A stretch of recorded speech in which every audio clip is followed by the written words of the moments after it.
Con el sistema semáforo podremos reactivar nuestra economía y seguir cuidándonos en la nueva normalidad. Conoce cómo funciona cada etapa. Cuando el semáforo de tu estado esté en color rojo, solo las actividades esenciales como la producción y venta de alimentos pueden trabajar con las medidas de prevención necesarias como la sana distancia y la sanitización. En naranja, se suman actividades no esenciales como hoteles y cines, pero solo a la mitad de su capacidad y siguiendo las medidas de prevención. Además, podremos acudir a los parques cuidando el 30% de capacidad. Si está en amarillo, las actividades no esenciales como restaurantes, hoteles y plazas podrán estar a un 60% de capacidad con las medidas de prevención. Finalmente, cuando esté en verde se podrá regresar a las clases presenciales, así como a los bares y gimnasios, cuidando las nuevas medidas sanitarias para evitar contagios. Para mayor información visita coronavirus.gov.mx. Juntos saldremos adelante. Gobierno de México.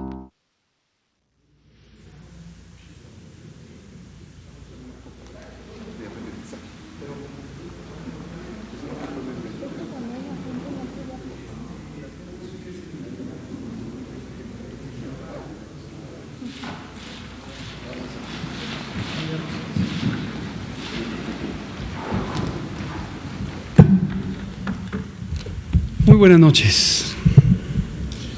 Son las 19 horas del lunes 27 de julio de 2020 y hoy vamos a iniciar la conferencia de prensa diaria sobre COVID-19, la pandemia causada por el nuevo coronavirus SARS-CoV-2, aquí en el Palacio Nacional de México, en la Ciudad de México.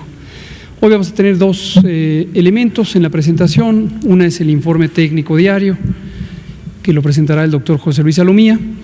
Y el otro, que es un tema que teníamos pendiente de traer y nos da mucho gusto al fin lograr programarlo, es el tema de juventud y COVID. ¿Cuáles son las situaciones que muy posiblemente pueden ser de cuidado durante la pandemia de COVID? Entendiendo que las personas jóvenes no son, desde el punto de vista de la enfermedad, quienes tienen los mayores riesgos directos, como sí lo tienen las personas adultas mayores. Pero en las juventudes existen otros riesgos, no solamente de salud en sentido directo, sino también de las alteraciones de la vida diaria que tienen las personas jóvenes durante la epidemia de COVID. Y ayer precisamente me preguntaban sobre el tema de la salud mental, la salud emocional, que puede afectarnos a todas y todos, independientemente de la edad, pero justamente en la juventud existe un riesgo posiblemente más importante de tener algunas de estas situaciones adversas desde el punto de vista emocional. Y por esa razón, desde hace varias semanas, un par de meses, habíamos tenido un acercamiento muy directo con el Instituto Mexicano de la Juventud, que ha sido muy bien organizado y presidido aquí por Guillermo Santiago, quien nos acompaña. Muchas gracias, Guillermo, bienvenido. Sí. Y también nuestro equipo de salud mental, del que hablaba yo ayer, y hoy nos acompaña la doctora Diana Tejadilla, que es una de las personas que mencioné ayer y que trabaja de manera directa con Guillermo Santiago y el grupo de juventudes. Entonces hoy nos van a hablar de ese tema, qué se está haciendo, qué se puede hacer, qué hay que esperar que ocurra después de la epidemia y cómo enfrentarlo. Bienvenido, Guillermo, bienvenida, Diana. Gracias, y entonces, doctor, en cuanto acabe el informe técnico, ellas, Diana y Guillermo, presentarán y pasaremos a las preguntas y respuestas. Doctora Salomía, si es tan amable. Con mucho gusto, señor secretario. Muy buenas tardes con todas y con todos. Bienvenidos a la conferencia vespertina número 150 en este día también número 57 de la nueva normalidad. Vamos a pasar directamente al escenario nacional.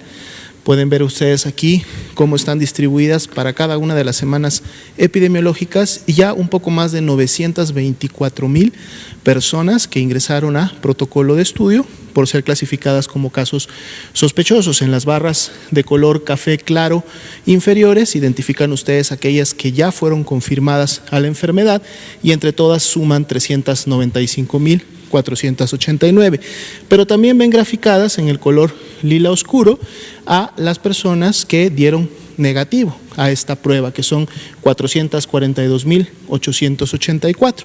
Y podemos ver en el tamaño, en la altura total de la suma de las tres barras, lo que veníamos ya observando para las dos últimas semanas, que es este decremento, todavía ligero, pero finalmente un decremento que vemos en la totalidad de casos sospechosos que en un momento determinado han demandado servicios.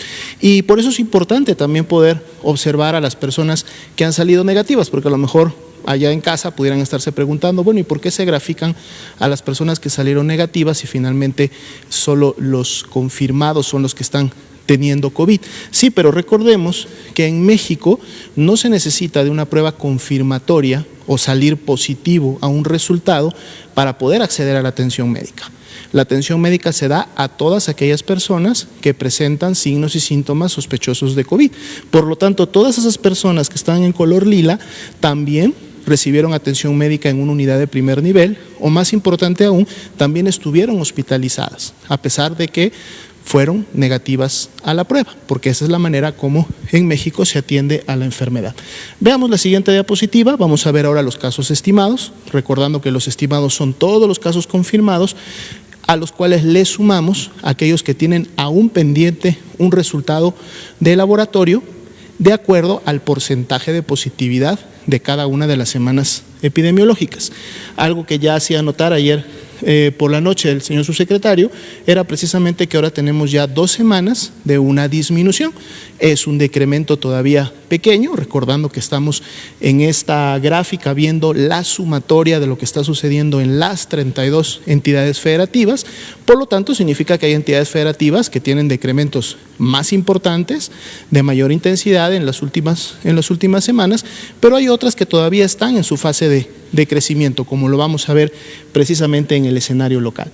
La disminución de las últimas 2 semanas, es decir, de la 28 a la 29, el día de ayer empezamos ya a presentar la semana 29, actualmente estamos corriendo la semana 31, es de un menos 7%, y vamos a ver ese menos 7% cómo se va comportando durante el transcurso de esta semana. Las personas que se han recuperado también continúa en incremento su curva de estimados, hay un incremento de más 14% en estas 2 últimas semanas, y algo que es importante porque también hay un descenso de prácticamente las últimas 3 semanas, son las defunciones, en donde el último valor comparativo entre semana 28 y 29 en este momento se encuentra en menos 53%. Veamos también este indicador que hemos estado presentando en las últimas semanas, que tiene que ver con cuál es la proporción de los casos activos, es decir, aquellas personas que han iniciado con signos y síntomas son en su momento casos confirmados más los que están aún pendientes de resultado, por eso hablamos de que también son estimados este número de la epidemia activa en México, que para el día de hoy es el 11%, es decir, estas 47.655 personas, recordando que todas las personas que están detrás de ellas, es decir, de la semana 27 hacia atrás, pues son personas que en este momento ya no están enfermas, pertenecen al histórico, pertenecen a los casos acumulados que se han presentado desde el inicio de la epidemia. Veamos la ocupación hospitalaria, son las siguientes 2 diapositivas. Vamos a ver primero, recuerden, todos los lunes habíamos quedado a actualizar, precisamente hoy es lunes, íbamos a actualizar este porcentaje de cambio diario, tanto en los casos estimados como en las defunciones estimadas. Vean ustedes que en la última semana continuamos con este cambio diario prácticamente similar, 1.3%, y la tendencia exponencial expresada desde el inicio continúa siendo una tendencia descendente, lo que habla precisamente de esta disminución en la velocidad de la epidemia. Si vemos la siguiente diapositiva, veremos también las defunciones también estimadas, es decir, están sumadas también aquellas defunciones que tienen pendiente aún un resultado de laboratorio por su porcentaje de positividad, y aquí también tenemos un dato similar al de la semana pasada, 1.1%, en donde retirando los últimos 7 días por este sesgo de información que puede haber en los últimos 7 días por los procesos de notificación, toma de muestra, etcétera, de los casos, pues todavía seguimos viendo este porcentaje de cambio diario en 1.1%. 0.1% y la tendencia también continúa siendo descendente. Ahora sí, pasemos a las diapositivas de la ocupación hospitalaria. Aquí tenemos las de camas general. Para todo el país, 47% es la ocupación, lo que deja disponibles 16.076 camas de este tipo para pacientes graves o con signos de alarma que requieren atención de esta manera. Son solo ahora 2 las entidades federativas, Nuevo León y Tabasco, las que estarían por encima de este nivel de seguridad, que es el 70% de ocupación, aunque han estado mejorando en los últimos días, lo cual también se espera que continúe en función de que continúen reconvirtiendo y expandiendo su capacidad hospitalaria. Todas las demás tienen al menos un 30% o más de disponibilidad, lo cual es ideal. Si vemos la siguiente diapositiva, veremos ahora la ocupación de las camas con ventilador, que precisamente se destinan a los pacientes más críticos, aquellos que requieren este tipo de atención. La ocupación nacional es del 38%, y en este punto solamente Nuevo León se acercó, está en ese límite de seguridad del 70% de ocupación, tiene todavía un 30% de disponibilidad. Se estará monitoreando esto de manera muy cercana con ellos, y todos los demás estados tienen al menos un 30% de disponibilidad, y muchos de ellos tienen porcentajes mucho mayores. Veamos entonces, ahora sí, pasemos a la parte de los estados. Vamos a revisar el día de hoy 3 estados que son vecinos también, es una región, digamos, del Pacífico Centro del país, y vamos a ver cómo se está comportando la epidemia en cada uno de ellos. Aquí tenemos las barras acumuladas, que ya estamos acostumbrados a verlo, donde están los casos confirmados, aún pendientes de resultados, y aquellos que ya salieron negativos. Veamos cómo Colima inició con sus primeros casos en la semana 16. Sin embargo, no es en esa semana o en las siguientes en donde inicia una transmisión importante, sino más bien esta empieza a ocurrir en la semana 23 y 24, en donde a partir de ahí tiene una tendencia claramente ascendente. Veamos la siguiente diapositiva, donde veremos los casos estimados, y aquí podemos ver claramente no solo una tendencia ascendente que se da a partir de la semana 23, sino que esta hasta la semana 27 llevaba una diagonal, la cual hablaba que sí, que todas las semanas iba incrementando de manera concordante la cantidad de casos. Sin embargo, vean cómo para la semana 28 y 29 esta diagonal se hace mucho más perpendicular y se vuelve prácticamente una vertical. Esto nos habla de una aceleración, una velocidad importante en la transmisión, y por lo tanto también una escalada importante en los casos. Entonces aquí sí, un llamado a todas las personas que residen en el estado de Colima. Esta aceleración puede en su momento producir importante demanda de atención, puede producir casos graves que requieren hospitalización, saturación de las unidades y lógicamente transmisión importante a nivel comunitario. Las personas recuperadas también han seguido la misma tendencia en función de los casos que se han ido confirmando, y al menos en las últimas 2 semanas, de la 28 a la 29, se empieza a apreciar un descenso en las defunciones, menos 32%. Sin embargo, antes de la semana 28 podemos ver cómo también concomitante con la curva de casos estimados, las defunciones también tenían una tendencia ascendente. Vamos a ver cuál es el comportamiento. Y vean ustedes el indicador precisamente de la epidemia activa, 30%, o sea, 30%, prácticamente un tercio de la epidemia en Colima es reciente, es decir, son de los últimos 14 días. Por eso vemos la congruencia que hay entre los indicadores que en su momento presentamos. Veamos cuáles son los municipios de Colima que en su momento han contribuido con mayor importancia. Vean ustedes, decíamos que había iniciado la transmisión en la semana 12-13, pero sin embargo la transmisión importante inicia apenas hasta la semana 20. Aquí claramente es Manzanillo la que se diferencia de sus demás municipios, ya que empieza con una transmisión importante de manera más temprana, mientras las otras tenían una transmisión más hacia el horizontal, una transmisión más lenta, que igual empieza a acelerarse a partir de la semana 25 y 26, es decir, Armería, es decir, Cuauhtémoc, Villa de Álvarez, y la misma Colima. Sin embargo, vean ustedes cómo Manzanillo, que es el naranja claro, llega a un primer pico en la semana 25 y luego empieza a tener una estabilidad hasta la última semana. Sin embargo, cuando vemos a Tecomán y a Colima, aunque empezaron un poco más tarde, su aceleración fue mucho más importante y vemos cómo su tasa de incidencia supera a Manzanillo, que había iniciado primero, y ahora estos dos municipios, Tecomán y Colima, se localizan como los primeros o los que tienen la mayor carga, y vean cómo también esta imagen es la que está contribuyendo a esa aceleración y a esa carga que el estado de Colima está teniendo. Entonces, un llamado también a todas las personas que están en estos municipios a poder responder a las recomendaciones de sus autoridades, como lo es, por ejemplo, el mantener siempre y en la medida de lo posible la sana distancia. Ocupación de camas general, 65%, lo que quiere decir que el Estado se está acercando de manera importante a este nivel de seguridad, lo cual es congruente con esta aceleración de casos. Veamos el mapa animado de los municipios de Colima para ver el comportamiento en el tiempo. En la semana 10 no había casos, en la semana 11 empiezan a presentarse los primeros, pero de manera muy focalizada a solamente algunos municipios. Así se mantiene la 16, la 17, la 18, ya tiene un poquito más, prácticamente el 50% de los municipios en la localidad, y aquí se intensifica un poco más la transmisión. Y aquí a partir de la semana 23-24, aquí es donde empezamos a ver ya todo el estado, todos los municipios con transmisión, pero además la intensidad de esa transmisión, la tasa de incidencia por 100,000 habitantes, vean cómo crece, y finalmente en la semana 29 pues tenemos transmisión importante prácticamente en todos los municipios de Colima. Veamos el segundo estado, Jalisco.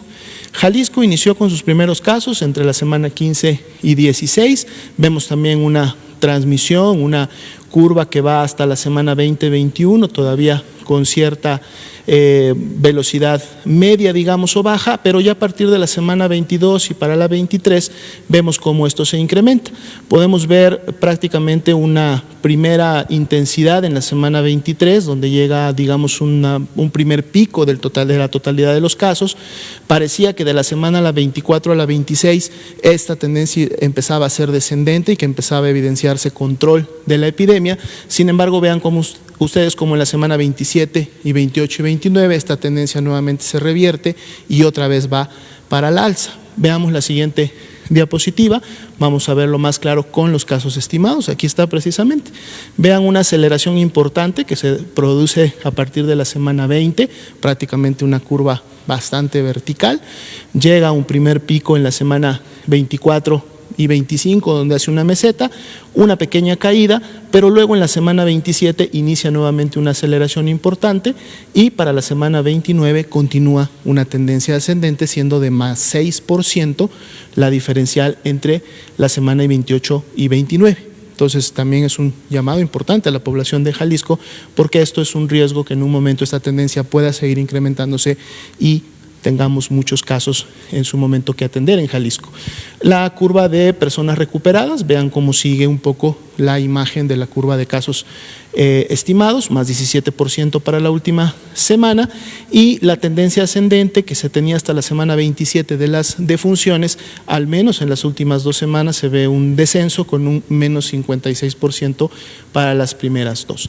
Veamos que es la caída que hubo en la semana 27, hablábamos precisamente de como que una tendencia en la que disminuía la transmisión, pero este incremento que se da prácticamente en las últimas 3 semanas en el estado de Jalisco, pues es el que está representado por ese 13% de casos activos que hay en la entidad. Veamos los municipios que más han contribuido a la epidemia. Bueno, aquí es precisamente Puerto Vallarta, el primero que inicia con una transmisión importante desde la semana 14, mantiene su tendencia ascendente hasta ocupar el primer lugar de tasa de incidencia en la semana 29.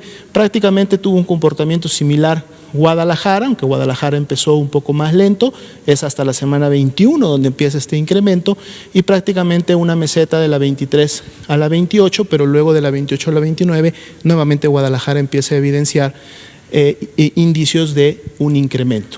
Y Tonalá, San Pedro de Tlaquepaque y Tlajomulco básicamente están formando una meseta desde la semana 23 y hasta la 29. Es una meseta que no todavía muestra evidencias de disminuir, por lo tanto hay que tener cuidado porque eso en vez de disminuir también pudiera incrementarse. Entonces es muy importante seguir las indicaciones. Veamos el mapa animado de Guadalajara.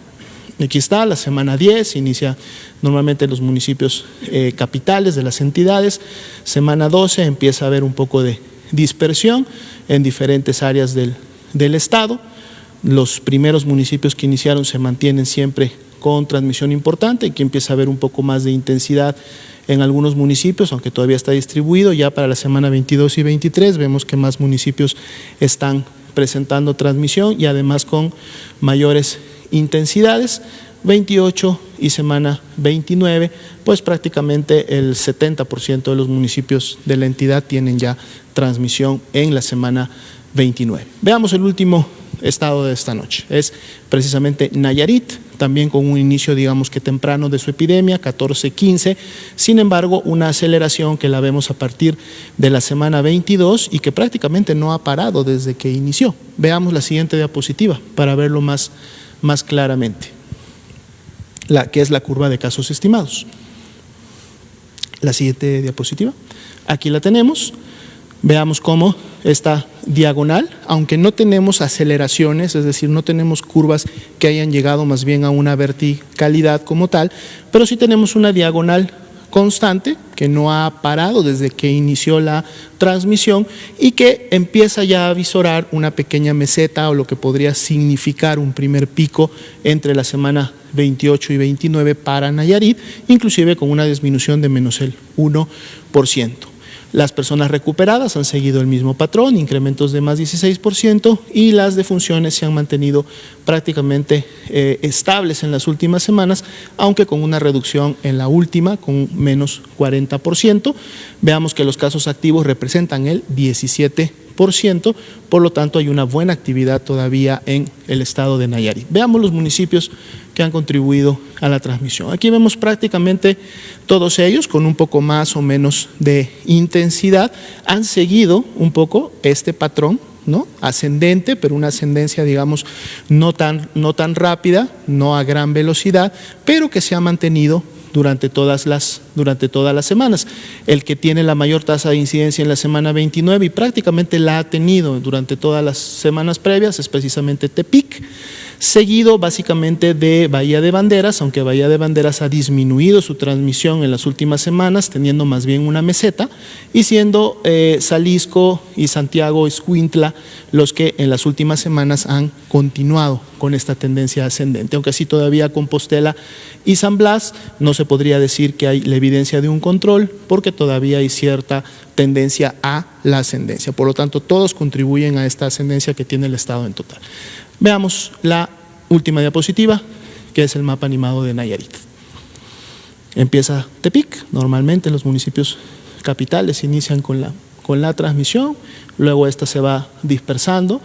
Ya para la semana 17 estaban llegando casi al 50% de sus municipios, esto se mantiene durante las siguientes semanas, se incrementa la intensidad en varios de ellos, aquí ya tenemos casi el 80% de los municipios para la semana 23 y empieza a incrementar también la intensidad de todos ellos, semana 27, 28 y finalmente la semana 29, prácticamente la mayoría de los municipios con una intensidad importante. Entonces, un llamado a la población de todos estos estados, de todos estos municipios, a continuar realizando las acciones de prevención contra COVID-19. Sana distancia, estornudar, toser en el ángulo interior del codo, ¿sí? No salir si no es necesario, si no pertenecen a actividades esenciales, solamente hacerlo si estamos enfermos y pertenecemos a un grupo de riesgo o estamos presentando signos de alarma, y poner mucha atención a las indicaciones y recomendaciones que sus autoridades, tanto estatales como municipales, están implementando para el cuidado de su salud. Muchas gracias. Muchas gracias, doctor Ralomía. Le pido al doctor a Guillermo Santiago, si puede presentar, por favor. Buenas tardes a todos, a todas. Muchísimas gracias, secretario, por la invitación por poder estar en este lugar. Quisiera comenzar mi intervención con un video que hablará un poco del programa que vamos a presentar esta tarde. Por favor. Sabemos que el confinamiento y la realidad compleja que estamos viviendo por la pandemia puede causar estragos, especialmente en nuestra salud mental. Algunas personas están sufriendo situaciones de violencia, episodios de ansiedad, depresión o consumo problemático de sustancias. Por ello, desde el Instituto Mexicano de la Juventud, en un esfuerzo interinstitucional, hemos lanzado la Red Nacional de Atención Juvenil Contacto Joven, que busca brindar apoyo a quienes están pasando por estos momentos complicados. ¿Necesitas ayuda? ¿Conoces a alguien que podamos apoyar? Envía un mensaje de WhatsApp con la palabra contacto al número 557211-2009. Una persona joven previamente capacitada te atenderá para encontrar, juntas y juntos, una manera de estar mejor. Contacto Joven es un esfuerzo coordinado entre el IMJUVE, la Secretaría de Salud a través de los Servicios de Atención Psiquiátrica y la Comisión Nacional contra las Adicciones. La Coordinación Nacional de Becas para el Bienestar Benito Juárez, como la beca Elisa Acuña para Servicio Social, el UNICEF, el Departamento de Psiquiatría y Salud Mental de la Facultad de Medicina de la UNAM, los Centros de Integración Juvenil y universidades aliadas en todo el país. No estás solo, no estás sola. Haz contacto. Gobierno de México. Gracias. Esta tarde queremos presentar este programa porque desde luego entendemos que debido a esta contingencia, uno de los principales temas que se han intensificado es el de la atención a la salud mental, principalmente en las juventudes de México, comprendiendo las diversidades de contextos, de entornos en los que se desarrollan las personas jóvenes en México. ¿Qué es Contacto Joven? Contacto Joven, Red Nacional de Atención Juvenil, es un programa de acompañamiento emocional para las y los jóvenes de México. Es una iniciativa interinstitucional que busca contribuir a mejorar la calidad de vida de las personas adolescentes, jóvenes y sus comunidades durante y post la contingencia derivada del COVID-19, a través de acciones de atención a la salud mental, derivaciones de situaciones de violencia, apoyo intergeneracional y acciones educativas. Esta red, siguiente por favor. Esta red está conformada por 300 jóvenes de entre 20 y 29 años, de los cuales 173 están ejerciendo su servicio social universitario y 127 están apoyando de manera voluntaria. Cabe destacar que 231 jóvenes son mujeres y radican en 26 estados de la República. También quiero compartirles que existirán 20 personas profesionales de salud que estarán dando supervisión y acompañamiento a estos jóvenes durante todo el programa. Siguiente, por favor. Este programa, quiero decirles que fue un esfuerzo conjunto de varias instituciones y dependencias y celebro enormemente que se haya logrado, ya que fueron muchas horas de trabajo y sacrificio, pero se pudo demostrar que en coordinación y trabajo se pueden sacar las cosas adelante. Desde luego está el Instituto Mexicano de la Juventud, nos acompaña los servicios de atención psiquiátrica de la Secretaría de Salud, quienes han hecho un trabajo extraordinario en todo el proceso. El Consejo Nacional contra las Adicciones, que también han estado muy de cerca en cada paso que hemos dado. También se encuentra la Coordinación Nacional de Becas para el Bienestar Benito Juárez, a través de las becas Elisa Acuña para Servicio Social. Sin su apoyo no hubiera sido posible llevar a cabo este gran programa, así como también está el Fondo de las Naciones Unidas para la Infancia, o mejor conocido como UNICEF, quien ha sido un aliado estratégico para las juventudes de México. Por supuesto está el Departamento de Psiquiatría y Salud Mental de la Facultad de Medicina de la UNAM, quienes han estado de manera permanente en todo el proceso del programa, así como también un aliado muy importante que son los Centros de Integración Juvenil, quienes han estado muy de cerca con nosotros. Estas son las instituciones con las que estamos trabajando de manera coordinada para poder sacar adelante este programa. Y ahora, la siguiente, por favor. Compartirles un poco de cómo funciona esta Red Nacional de Atención Juvenil. La primera etapa fue sacar una convocatoria abierta justamente para convocar a voluntarios y voluntarias y jóvenes que deseen ejercer su servicio social con nosotros. Aquí una parte fundamental es que la mayoría de los jóvenes que están haciendo su servicio social con nosotros están recibiendo la beca Elisa Acuña, que son 12,000 pesos al final del proceso del servicio social que ellos realicen. Esto con la finalidad de poder impulsar y poder tener a más jóvenes con el tiempo disponible para llevar a cabo estas atenciones. El segundo proceso fue la selección de los jóvenes a nivel nacional. El tercer proceso es el proceso de capacitación, en los cuales cabe destacar que la UNAM, la Secretaría de Salud tuvieron un papel sumamente importante. Y el segundo momento, que es en el que nos encontramos ya ahora, es bueno cómo las personas jóvenes o adolescentes que necesiten este acompañamiento emocional van a poder vincularse. Compartirles que UNICEF ha brindado su plataforma UReport para justamente ser este medio de vinculación entre las y los voluntarios y las y los jóvenes. Así compartirles que será un acompañamiento individual de 1 a 1, de persona a persona, todo desde luego en primera instancia de manera virtual, y una vez terminando el tema del aislamiento, buscar que se realicen acciones que generen cohesión comunitaria. Si algo nos ha quedado muy claro en esta crisis que estamos viviendo a nivel global, es que solo de manera colectiva y comunitaria es como lograremos superar este reto. Ahora le pediría, por favor, a la doctora Diana que pudiera continuar.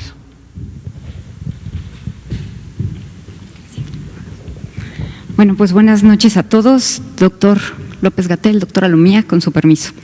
Les voy a platicar yo un poquito acerca de cómo fue este proceso de selección y por qué era tan importante esta cohesión y esta participación de todas estas instancias. No era nada más capacitar a los jóvenes. Sabíamos ya que en el país había mucha gente comprometida, sobre todo estos jóvenes de los que nos estaba hablando Memo. Y la siguiente, por favor. Y para nosotros era sumamente importante hacer filtros y encontrar que estos jóvenes tuvieran habilidades en estas 5 áreas. La primera es el interés de especialización, que ellos quisieran conocer más y tener más información para llevar a las comunidades acerca de salud mental, acerca de salud comunitaria, de prevención de las violencias, de uso de sustancias, de la perspectiva de juventudes, entre otros temas.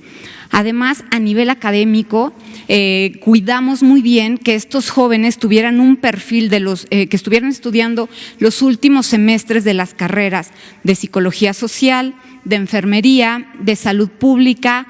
Hay algunos abogados, hay algunos dentistas, entre otras áreas afines que estén comprometidas con la sociedad, con la comunidad.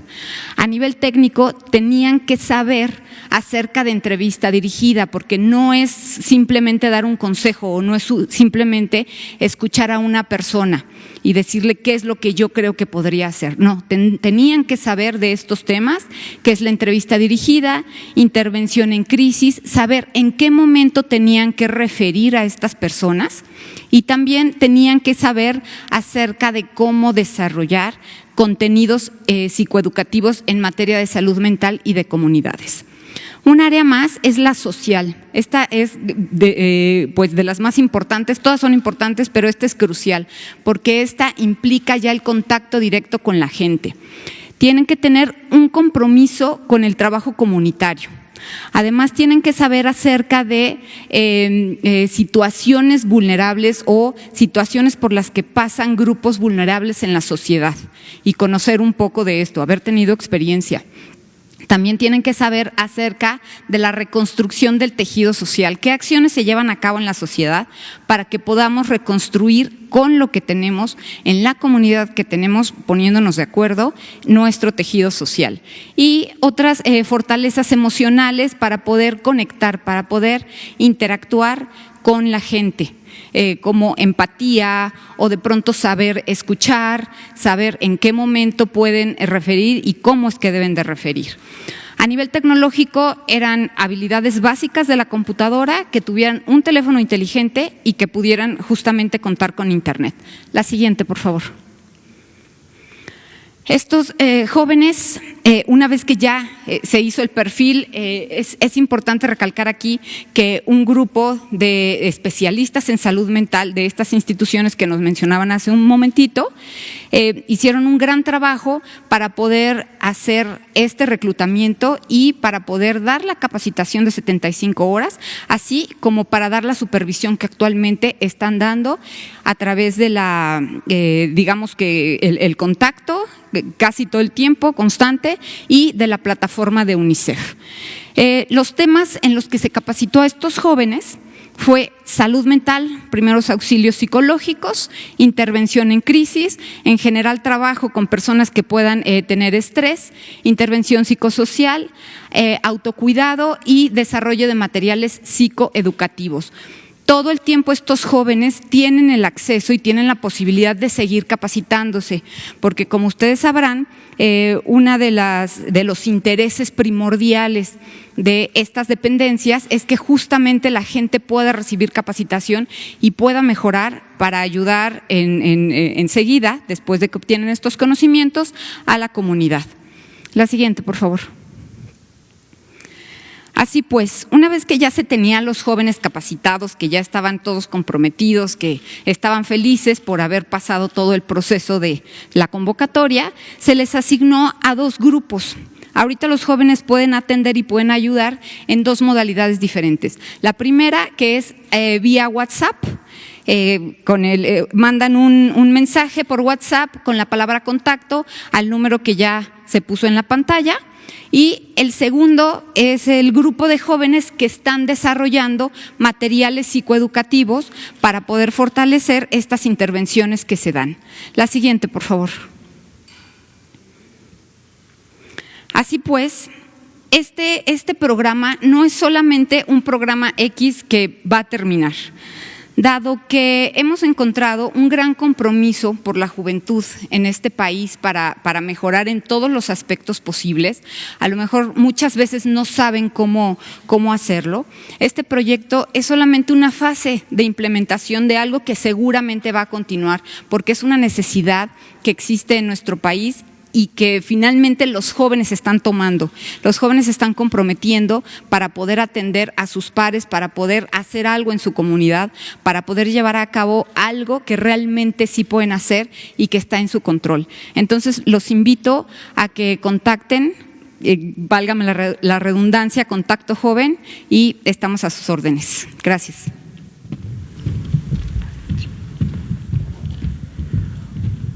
Sí, pueden regresar a la diapositiva, por favor. Justo para terminar, agradecerle mucho a la doctora Diana por todo el apoyo que ha brindado y coincidir justo en lo que menciona. La intención es que este programa se quede de manera permanente, no solamente por la contingencia que estamos viviendo, sino de aquí para adelante, porque hemos observado que el tema de salud mental es muy, muy importante, sobre todo en las personas jóvenes. Compartirles que el servicio estará alojado en la plataforma UReport de UNICEF, como lo había mencionado anteriormente, y para poder acceder a este programa Contacto Joven, le invitamos a todas las personas que nos están viendo, adolescentes, jóvenes que necesiten ayuda o que ustedes sepan que alguien necesita ayuda, que puedan mandar un WhatsApp con la palabra contacto al 55 72 11 2009. Repito el número, al 55 72 11 2009. E inmediatamente cualquiera de los voluntarios y voluntarias se comunicarán con ustedes para poder brindar este acompañamiento.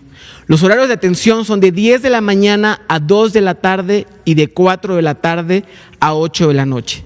Si usted llegara a mandar un mensaje más tarde o más temprano, no se preocupe, en cuanto inicie el siguiente turno, se comunicarán con usted. Es muy importante que hagamos esta difusión a todas las personas que podamos conocer y que también quitemos el estigma de la atención a la salud mental, porque hay que reconocerlo que todos y todas la necesitamos. Por favor, la siguiente diapositiva. Esto es importante decirles cuáles son las proyecciones de atención a diciembre del 2020.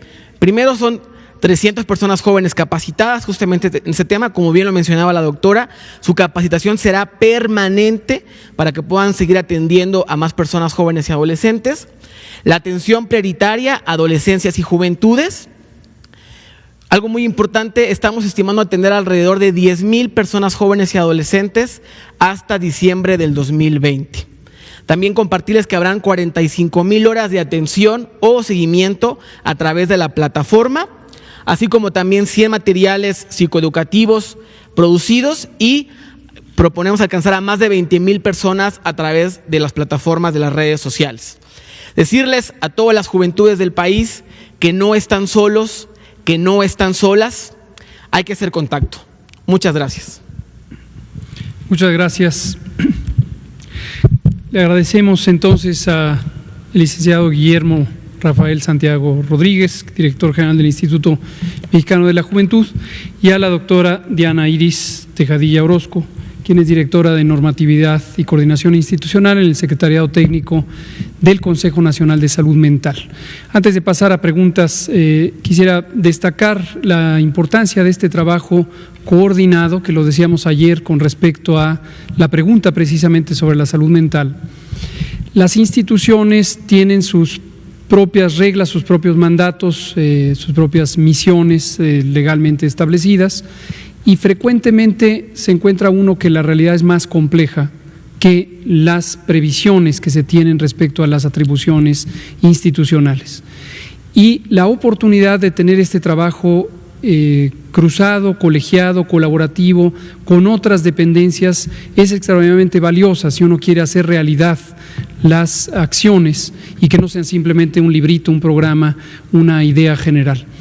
A partir del trabajo de la Estrategia Nacional para la Prevención de Adicciones, Juntos por la Paz, que dimos a conocer en julio del año pasado, en julio de 2019, hemos integrado un colectivo de instituciones y definitivamente el INJUVE y su director general han sido una pieza clave para lograr esta articulación multitemática para enfrentar un problema complejo como es la salud mental y las adicciones en todo un amplio segmento de la población que son las personas jóvenes.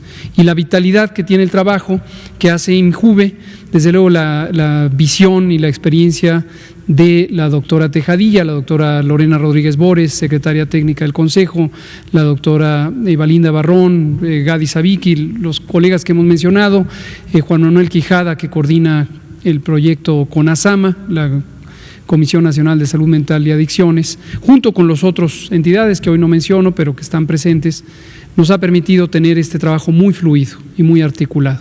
Muchas gracias, Guillermo. Gracias, Diana. Vamos a abrir a preguntas y respuestas. Liliana Noble, Pulso Saludable, Carlos de 1+1, y nos vamos con 2 por acá.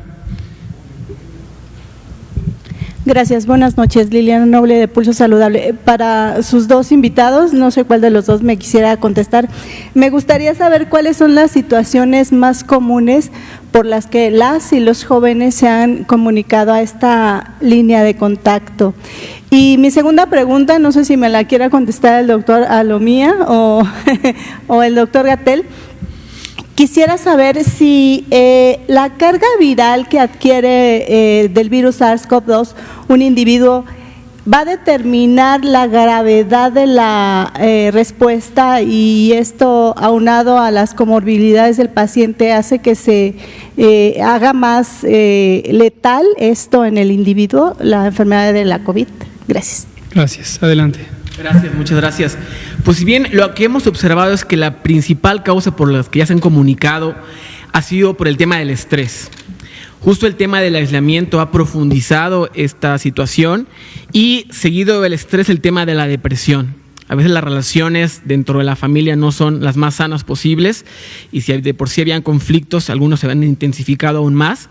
Y justo hemos observado que estos dos temas han estado muy, muy presentes, y bueno, es donde más se le ha metido todo el trabajo posible para poder darle acompañamiento a estos jóvenes. Bien, justo arrancamos el día 10 de julio, ahorita vamos alrededor de 200 jóvenes que ya se han comunicado de la línea. Compartirles un dato revelador: el 60% son mujeres. Y esto es también importante destacarlo, desde luego, porque las personas jóvenes mujeres son las que sufren más violencias dentro de los hogares. Gracias. Gracias. Nada más complementando, creo que es importante mencionar aquí que justamente estas problemáticas se pueden contrarrestar con cosas pequeñas que hacemos en nuestra casa. El hecho de que nosotros podamos hacer contacto joven y hablar a las líneas de apoyo nos ayuda a conocer que de pronto podemos hacer pequeñas acciones, por ejemplo, para disminuir la ansiedad, ¿no? Nosotros en nuestra casa podemos desarrollar herramientas para la respiración, para la relajación progresiva, comer mejor, hidratarnos para que nuestras células trabajen de una mejor manera y podamos estar más claros para pensar y para buscar soluciones a los problemas de la vida cotidiana. Gracias. Doctora Lomía. Sí, claro que sí, con mucho gusto. Definitivamente en las últimas semanas han estado circulando diferentes publicaciones internacionales sobre todo, sobre precisamente estudios que se están realizando en relación a esto que pregunta, es decir, si la carga viral en un momento determinado influye sobre la gravedad o inclusive, como decía la pregunta, sobre la letalidad de la enfermedad. La carga viral, lo que sabemos o nos comentan es que más bien pudiera influir con el hecho de enfermar. Recordemos que una persona que se infecta es aquella que se contagia del virus y por lo tanto el virus lo tiene en sus vías respiratorias, pero de que esta persona enferme depende precisamente de la respuesta de su sistema inmunológico. Lógicamente, si tenemos una mayor carga viral en las vías respiratorias, esto podría, digamos, complicar al sistema inmunológico de responder con la suficiente rapidez que permita limitar la enfermedad o en su momento la evolución de esta. Pero cuando ya la enfermedad se dio, entonces entran ya en juego otra serie de características, otra serie de determinantes.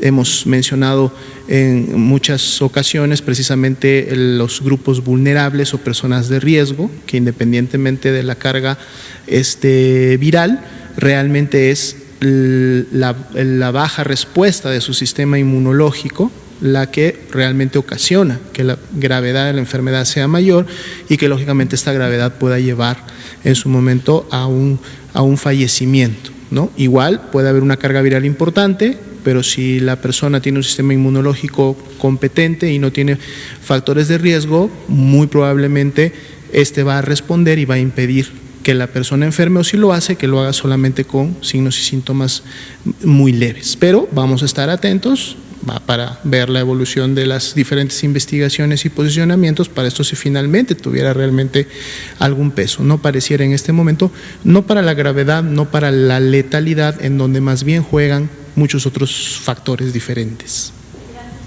Gracias, doctora Lomía. Sobre esto mismo, al inicio de la epidemia también se había planteado otra hipótesis que tenía que ver con la vía de transmisión por la vía aérea.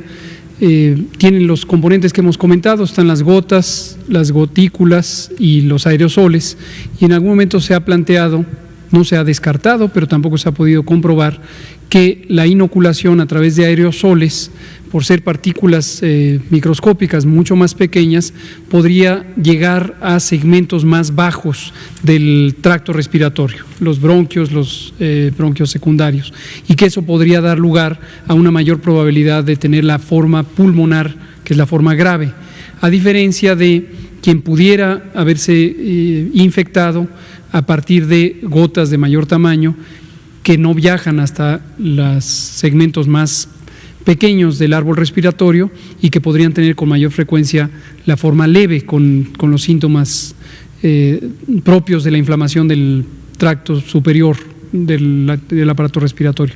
Pero esto no se ha demostrado. Ahora, esto que comenta el doctor Alomía, y me parece que es una pregunta importante, efectivamente en fechas recientes han aparecido un par de artículos, uno muy bueno de unos autores españoles, publicado en la Revista Internacional de Enfermedades Infecciosas, y el gran reto es el poder tener un modelo de investigación apropiado.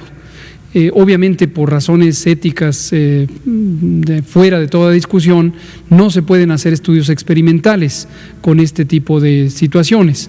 Entonces, lograr reconocer cuál fue la probable carga viral efectiva, no que tenían quienes rodeaban a la persona, sino la que finalmente le llegó a la persona, es extraordinariamente complejo. Entonces, aunque se ha planteado esto, todavía no existe una demostración clara. estornudo. Definitivamente.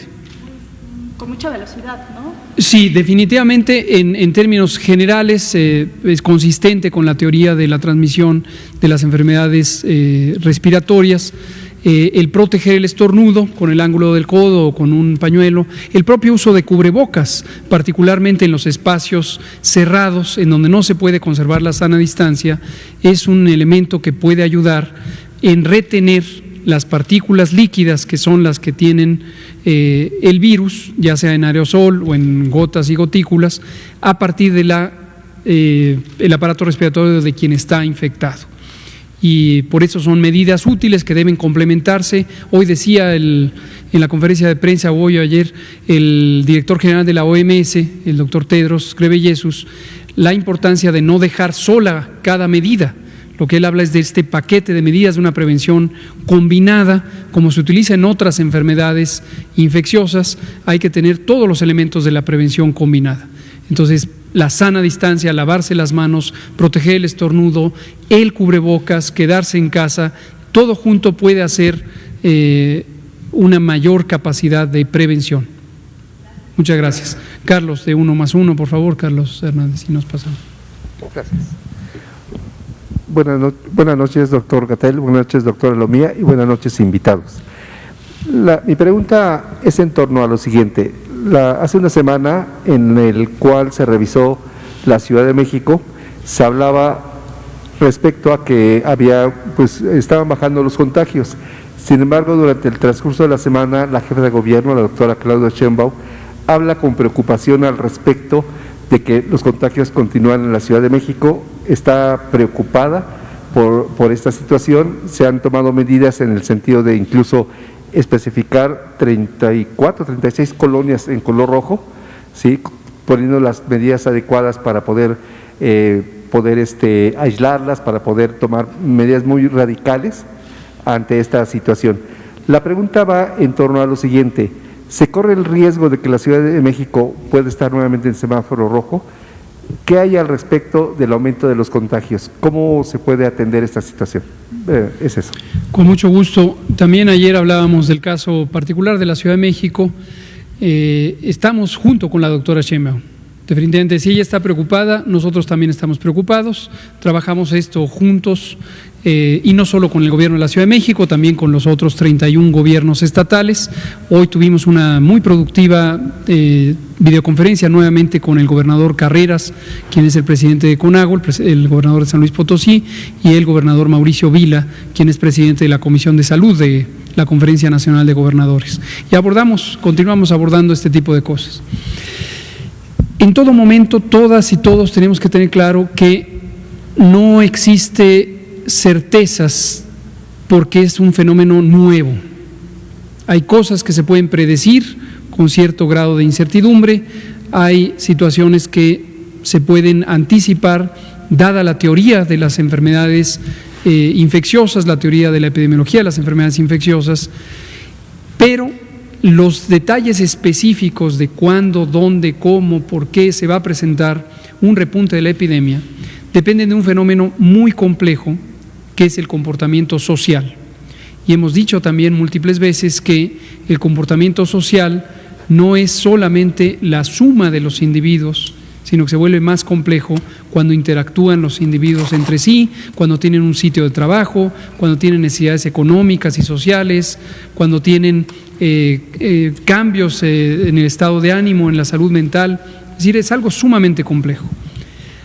Lo que ha hecho la Ciudad de México nos parece muy apropiado, ha sido una muestra muy clara de determinación, estar cuidando al mismo tiempo la salud y la vida de las habitantes de la Ciudad de México y también la economía y la vida social de la Ciudad de México. Esto es un modelo muy productivo de cómo debe abordarse y estar siempre preparados, sociedad, gobierno, para ir adelante, ir hacia atrás, ir adelante, ir hacia atrás. Ayer mostrábamos una gráfica, la de Chihuahua, y enfatizábamos este aspecto.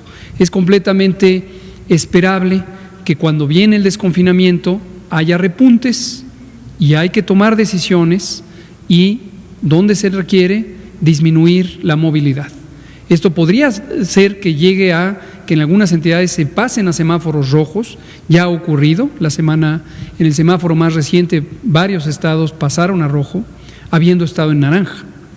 Entonces nadie debe sorprenderse. ¿Es frustrante? Sí, definitivamente lo es, porque uno desearía tener ya un control progresivo de la epidemia que permitiera una apertura de las actividades sociales y económicas.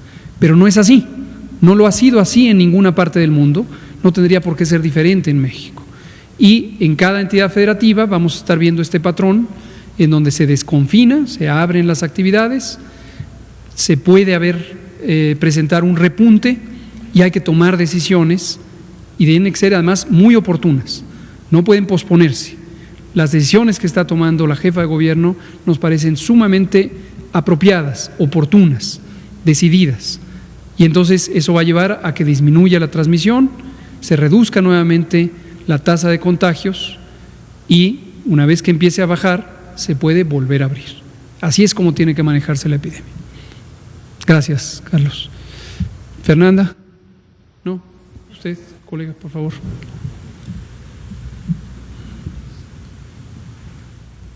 Muy buenas noches, Omar Quiroga de Reporte Crítico. Tengo una pregunta, doctor Gatell, sobre el diseño institucional de la cobertura de salud en México. Aquí se ha hablado que se va a buscar la cobertura universal en este sexenio. La pregunta es, ¿cómo se ve este modelo, este diseño? Si México adoptará el modelo de un único asegurador, ¿no? Single Payer, ¿no? System. Esta es una discusión profunda, por ejemplo, en Estados Unidos, ¿no? En México tenemos el sistema de salud atado al empleo con servicios complementarios, ¿no? Para personas de escasos recursos, trabajadores del Estado, ¿no? Y varios otros. Pero bueno, esto en el contexto de la pandemia, ¿no? Donde, por ejemplo, la Asociación Mexicana de Instituciones de Seguros, ¿no? La AMIS, ha estimado el costo promedio de tratamiento privado por COVID por encima de los 400,000 pesos, ¿no? Esto es el promedio. El costo más elevado ha llegado hasta los 15 millones. Es la pregunta, ¿no? ¿Cómo se ve este diseño institucional y se adoptará México ese modelo? Muchas gracias. Muchas gracias, Omar Quiroga. Es una pregunta que me parece muy importante, desde luego da para mucho y tenemos ya muy poquitos minutos, pero ubicándola específicamente en el tema de COVID. Bueno, en términos generales y para recordatorio de todo México, nuestro Sistema Nacional de Salud es mayormente público, mayormente la mayor cantidad de profesionales de la salud y de unidades de atención médica están en el sector público. Hay un pequeño segmento que es del sector social y un segmento del sector privado. Durante los últimos 15 años en particular, con el modelo de protección social en salud, conocido más frecuentemente como Seguro Popular por su brazo operativo, deliberadamente se planeó tener un solo financiador, que era el gobierno, y tener la posibilidad de múltiples proveedores de salud. Este es un modelo que no se inventó en México, es un modelo que adoptaron varios países sincrónicamente cuando lo adoptó México. La teoría lo que planteaba es que eso iba a estimular competencia en términos de las oportunidades de los proveedores privados, que les iba a interesar competir unos con otros, y basado en una visión de la economía de mercado, que eso iba a ser un mecanismo que ayudara a la calidad y que ayudara a expandir la cobertura en la medida que hubiera personas o corporaciones que tuvieran el interés de ganar dinero a partir de ofrecer servicios de salud. 15 años después, y no solo en México, sino en otros países, queda bastante claro que no se logró un estímulo sustantivo a la calidad. Tenemos enormes problemas de calidad de la atención y tampoco se logró ampliar sustantivamente la cobertura, y en cambio, como no se invirtió en una velocidad creciente en el sector público, se empezaron a reducir las capacidades funcionales del sector público. Las instalaciones ya construidas se quedaron ahí, pero la población siguió creciendo y no le acompañó el desarrollo de nuevas unidades de salud, nueva contratación de personal, nueva formación de recursos humanos para la salud. Todo eso se estancó y aumentó la provisión de servicios privados, pero estos servicios privados no resolvieron sustantivamente los grandes problemas de salud de la población de México. En el mejor de los casos, acercaron a los ciudadanos la provisión de ciertos servicios. Un ejemplo muy claro son los consultorios adyacentes a las farmacias, que hoy representan casi la cuarta parte de las consultas diarias que se dan a problemas de salud básicos. Ciertamente es adecuado que estén más cerca de los ciudadanos, pero la complejidad de los servicios no es la razonable para atender sobre todo los problemas crónicos que sí requieren un seguimiento más estructurado. Con esta y muchísimas otras motivaciones, incluidos desfalcos financieros muy importantes que han sido demostrados, en este proyecto de la Cuarta Transformación, abierta y deliberadamente decidimos no buscar en la inversión privada el motor del desarrollo del sector salud. Terminando con COVID, efectivamente en México y otros muchos países, incluidos países europeos, una de las grandes lecciones aprendidas que nos deja la epidemia de COVID es que se requieren sistemas de salud públicos, gratuitos, de cobertura universal, que funcionen de manera armónica, deseablemente no estén fragmentados, pero sino por lo menos que estén coordinados, que permitan enfrentar este tipo de embates grandes a la seguridad de salud de las personas. Muchas gracias. Aquí terminamos, son las 20 horas. Muchas gracias por su atención. Nos vemos mañana en el Pulso de la Salud, en la conferencia matutina a las 7 de la mañana.